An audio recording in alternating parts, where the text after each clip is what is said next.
ဆွေးရတဲ့သူတွေတတိတန်ပါကန်စနေတီလို့ဖျားဟောခဲ့တာဒူသောကြိုးပေးမှာပါဖျားဟောခဲ့တဲ့တရားတော်တွေလဲလိုက်နာပါဖျားဟောခဲ့တဲ့ကြံကန်တွေလဲလေးလာပါတခုတော့ပြောခြင်းနဲ့တခုတော့မှာခြင်းနဲ့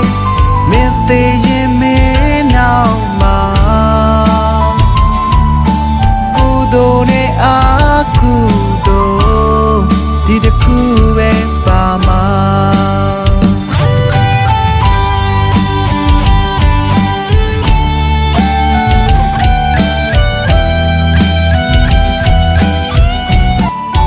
မင်းပြူတဲ့ကံနဲ့ထံပြန်လာမှာပါ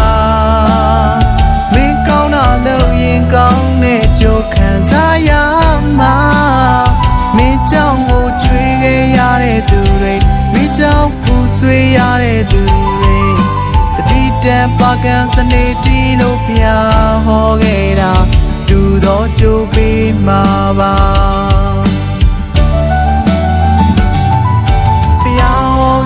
တရားတော်တွေလဲလိုက်နာပါ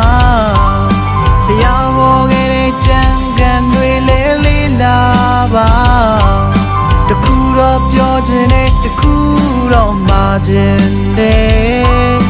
မင်းသေးရင်မင်းနောက်မှာကုသိုလ်နဲ့အာကုသိုလ်ဒီတခုပဲပါမှာ